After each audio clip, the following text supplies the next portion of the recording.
19 साल की उम्र, 20 से ज्यादा फिल्में, हर बड़ा निर्माता उन्हें अपनी फिल्म में लेना चाहता था और कहा जा रहा था कि आने वाला दौर सिर्फ उसी लड़की का होगा। लेकिन फिर एक रात मुंबई की एक 5वीं मंजिल की बालकनी से वह नीचे गिर गई। क्या यह एक सिर्फ हादसा था या इसके पीछे कोई ऐसी कहानी थी जो कभी सामने ही नहीं आई? आज भी इस सवाल का जवाब लाखों लोग ढूंढते हैं। ये कहानी है उस लड़की की जिसने सिर्फ 3 साल में बॉलीवुड और साउथ इंडस्ट्री पर एक ऐसा जादू चलाया कि लोग उसे अगली श्रीदेवी कहने लगे थे। ये कहानी है दिव्या भारती की।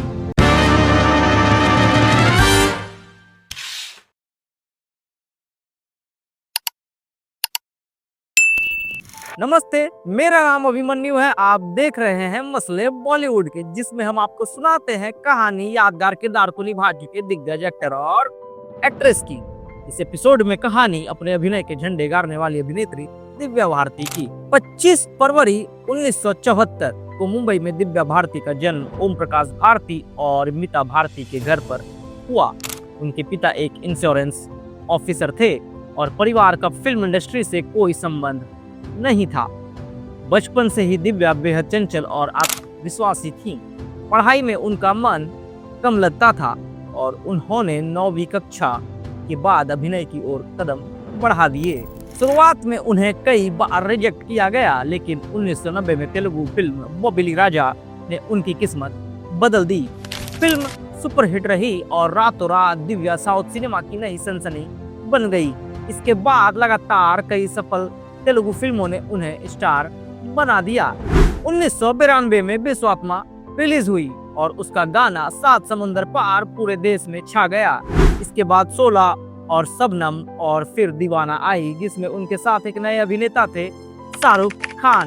दीवाना ने बॉक्स ऑफिस पर धमाल मचा दिया।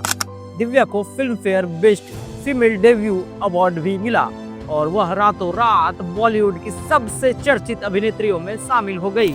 इसी दौरान उनकी मुलाकात निर्माता साजिद नाडियाडवाला से हुई। दोनों ने 1992 में बेहद निजी समारोह में शादी कर ली। उस समय यह शादी सार्वजनिक नहीं की गई क्योंकि माना जाता था कि इससे उनके करियर पर असर पड़ सकता है। 1992 से 93 में दिव्या भारती के पास एक साथ कई फिल्मों के ऑफर थे। वह उस समय की सबसे व्यस्त युवा अभिनेत्रियों में से गिनी जाती थी। कई बड़े बैनरों की फिल्में उनके पास थी और इंडस्ट्री को विश्वास था कि आने वाले वर्षों में वह सबसे बड़ी स्टार बन सकती है। 5 अप्रैल 1993 की रात मुंबई के वर्सोवा स्थित अपने अपार्टमेंट में दिव्या मौजूद थी। उसी रात वह 5वीं मंजिल की बालकनी से नीचे गिर गई। उन्हें तुरंत अस्पताल ले जाया गया, लेकिन डॉक्टर उन्हें बचा नहीं सके। उनकी मौत के बाद तरह तरह की अटकलें और साजिश की कहानियां सामने आई। हालांकि आधिकारिक जांच में इसे दुर्घटनावश गिरने का मामला माना गया, इसीलिए किसी भी वैकल्पिक दावे को तथ्य की तरह नहीं माना जाना चाहिए। दिव्या भारती की मृत्यु के बाद उनकी कई फिल्मों में दूसरी अभिनेत्रियों को लिया गया। रंग और शतरंज जैसी फिल्में उनके निधन के बाद रिलीज हुई। उनकी अचानक विदाई ने पूरे फिल्म उद्योग को झकझोर दिया। कुछ कलाकार लंबी उम्र से नहीं, अपने असर से अमर होते हैं। दिव्या भारती सिर्फ 19 साल जी, लेकिन आज भी उनके गाने, उनकी मुस्कान और उनकी फिल्में लोगों के दिलों में जिंदा है और शायद यही किसी कलाकार की सबसे बड़ी जीत होती है। मसले बॉलीवुड के इस एपिसोड का यहाँ दी एंड करते हैं। अगले एपिसोड में लेकर हाजिर होंगे कहानी कुछ ऐसे ही चर्चित अभिनेता या अभिनेत्री की। यह एपिसोड रिकॉर्ड किया है मेरे कैमरे ने। मेरा नाम अभिमन्यु है। आप देखते रहिए मसले बॉलीवुड के। शुक्रिया।